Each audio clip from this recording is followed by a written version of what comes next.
Hello అండి అందరికీ. ఏపీలో ప్రజలు మళ్ళీ పాత రోజులు గుర్తు చేసుకుంటున్నారు. పాత రోజులు అంటే మనందరికీ తెలుసు, రేషన్ బియ్యం కోసం కానీ, అలాగే ఏదైనా ఒక సర్టిఫికేట్ కోసం గంటల గంటలు మనం ఎంఆర్ఓ ఆఫీసుల చుట్టూ, అలాగే గ్రామ పంచాయతీల చుట్టూ తిరిగిన రోజులు ఉంటాయి కదా. పాత రోజులు అంటే అవే అనమాట.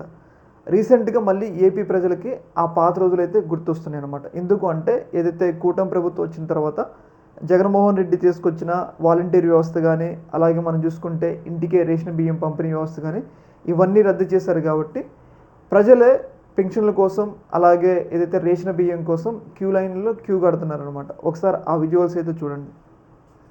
చూశారు కదా.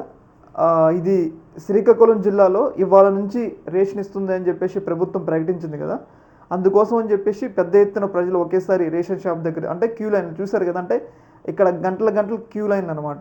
మనం గమనించినట్లయితే ఏదైతే జగన్మోహన్ రెడ్డి గారు ఉన్నప్పుడు మన ఇంటి వద్దకే, మన ఎదురుకే ఒక ఆటో వస్తే మనం రేషన్ తీసుకునేవాళ్ళం. కానీ ఇప్పుడు వచ్చిన ప్రభుత్వం ఏదైతే ఎండియు వాహనాలు, రేషన్కి సంబంధించిన వాహనాలు రద్దు చేయడం ద్వారా మళ్ళీ పాత రోజులు ఏదైనా సర్టిఫికేట్ కోసం కానీ, ఏదో పెన్షన్ల కోసం కానీ మళ్ళీ పాత రోజుల్లాగా మళ్ళీ ఏదైతే గ్రామ పంచాయతీ ఆఫీసులకు వెళ్ళి నించునే పరిస్థితులు అయితే నెలకొని ఉన్నాయన్నమాట. ఏదేమైనా కానీ ప్రభుత్వాలు ఇలాంటి విషయాల్లో అంటే ప్రజలకు మెరుగైన సేవలు అందించే విషయాల్లో ఈగోలకు పోకుండా ఏదైతే ప్రజలకు మంచి సౌకర్యాలు అందుతున్నాయి కాబట్టి వాటిని కొనసాగించాల్సిన అవసరం ఉంది. అయితే దీనివల్ల ఏంటంటే వాళ్ళు ఏదైతే వాలంటీర్ వ్యవస్థ, అలాగే రేషన్కి సంబంధించిన వాహనాలు కొనసాగిస్తే అవి జగన్మోహన్ రెడ్డి ప్రవేశపెట్టినాయి కాబట్టి తమకు పేరు రాదు కాబట్టి వాటిని రద్దు చేశారని కానీ మనకి అర్థమవుతుంది. కాకపోతే వాళ్ళు ఎన్నికల్లో ఏమని హామీ ఇచ్చారంటే వాలంటీర్ వ్యవస్థతో పాటు అన్ని వ్యవస్థలు జగన్మోహన్ రెడ్డి గారు ఇప్పుడు ఏవైతే ప్రవేశపెట్టారో వాటన్నిటిని కూడా మేము కొనసాగిస్తాము అని చెప్పేసి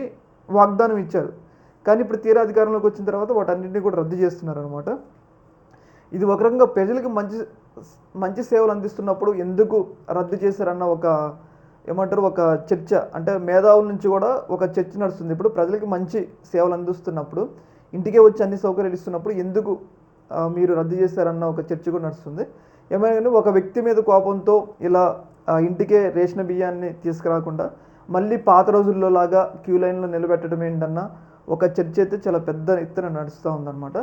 కానీ ఈ అంశాలు మాత్రం 2029 ఎన్నికల్లో కూటమి ప్రభుత్వానికి ఒక భారీ షాక్ ఇవ్వడానికి అవకాశం కల్పిస్తుందన్న ఒక అభిప్రాయాలు కూడా ఏర్పడుతున్నాయి అన్నమాట. ఈ యొక్క అంశంలో మీ యొక్క అభిప్రాయాన్ని కింద కామెంట్లు తెలియజేయండి. ఓకే మరి, థ్యాంక్ యూ.